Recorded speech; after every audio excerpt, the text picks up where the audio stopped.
Hello and welcome everyone to Copy and Paste, the clean and family-friendly Reddit reading podcast.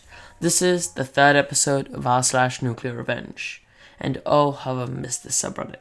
Please don't forget to leave a comment or send me an audio message if you want to recommend another subreddit. And don't forget the usernames for all posts will be in the description. As always, thank you for joining me. Okay, let's get started. The first post is made by an NSFW account. So I'm in my 20s, as is my significant other that I'll call fiance for this post. Keep in mind I'm heavily disabled mentally and physically, important for later, due to certain reasons caused by my biological parents. I refuse to relive those events, so I won't say what happened to me during the time I lived with them growing up, but I will say my parents are divorced and I hate each other. I have a service dog and she's the best thing that ever happened to me. I'll call her Melly for this post to protect my privacy. Strap in for the ride, folks, because this is nuclear. Due to my physical disabilities and my mental illness that I had legally diagnosed by an actual certified professional, I received federal aid because I'm physically unable to work as a result. I've been receiving benefits and using them for the right purposes, like my rent, getting my college loan paid off, and among other things I'm using to afford my medications for my conditions. See, my mother is a firm disbeliever of mental illness and states that because she had a bad life, no one else can suffer, and would always use that as an excuse with me. She was unfortunately the person that the government dubbed in control of my aid benefits. That was until I moved away, eventually when my now significant other helped me get out of that situation. During the time that I was with her, she wouldn't report to the government like she was supposed to. I even told her she had. Her reply, "Why don't you report it yourself then?" Now I would, but the government doesn't want anything to do with me since I'm not the one that the government dubbed was in charge. I tried on multiple occasions to convince her, but to no avail. That's when I tried myself. They literally asked me directly after getting my name for my representative, my mum, and cut me off as I was trying to explain the situation. When that failed, I tried going in person, only to get met with, "We need to talk to your representative, or they have to be present for you to speak with us." And this is because my mental illnesses made me physically incapable of distinguishing reality from the psychosis episodes I randomly get. Shout out to fiance for literally always being my anchor, and Melly too. So I could understand from their point of view. That did still kind of sting though. Imagine being told that because you have a mental illness that you're unable to be a functioning enough adult to speak to someone. I got penalized for lying to the government as a result of her stupid choice. See, the years that I lived with my mom, I wasn't told how much aid and benefits I was getting.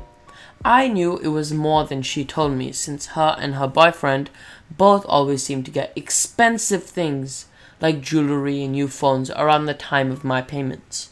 In short, the rule for my payments is that I can't have access to the money, but it has to be used for me, not her. The only other option I had other than magically getting better was to get kicked out of the house and end up homeless without my benefits. I needed those to treat my condition though. My mother and her boyfriend also would help me a lot, steal my meds, etc.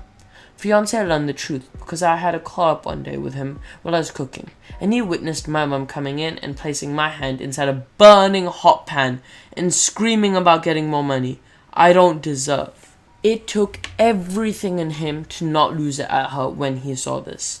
He began to monitor everything because I would just be on Discord or Skype with him during these times so we could start gathering evidence by me leaving my phone on record the same time as the call whenever I saw her enter the same room as me. Now cue the nuclear revenge. One of the ways my mother tried to tie me to her was she would get me in debt with anyone and everyone she could, such as doctor appointments, college, etc. By stealing the cash that I had hidden from her to pay for those things.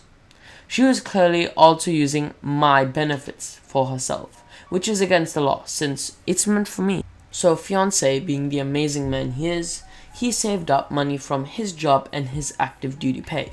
He got me out of debt while keeping our evidence compliant and ready.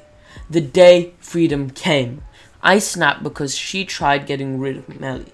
After about 2 years of saving and biting the bullet, fiancé paid off my biggest debt, so I was able to have enough room to be able to move out. He had me move in with him. We then had all the recordings from the past 2 years and turned it all in. Social Security, of course, let me change my representative. So I then finally convinced them to switch the rep to being fiancé instead of her.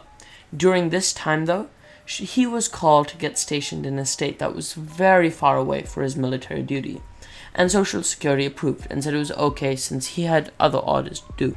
The result? From what my older brother explained, Mom tried desperately to keep herself as my representative. She lost the money she was using for all her fancy things, as well as our house. Yes, you read that right. She used my benefit money to pay for the house without telling me. She was found guilty of federal fraud and falsifying federal documents, among other things.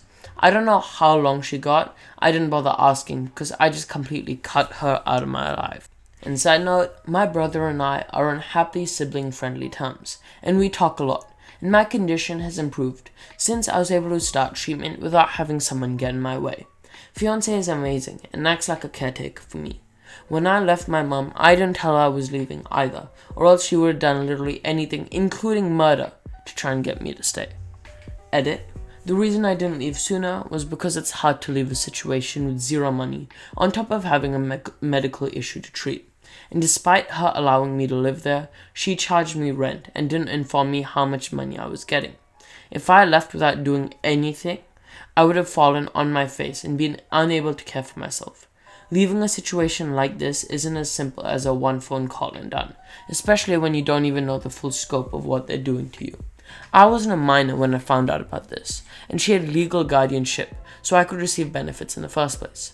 And yes, she did get charged with abuse. I just don't like saying the word, but which is why I put among other things. And I apologize for the shorter episode, but unfortunately that was it for today. Thanks for joining me. To listen to this podcast on YouTube, Spotify, Apple Podcasts, Google Podcasts, or on many more platforms, or to visit any of my socials, click the Linktree link in the description. And please feel free to send me an audio message or leave a comment. It's been a pleasure. Goodbye.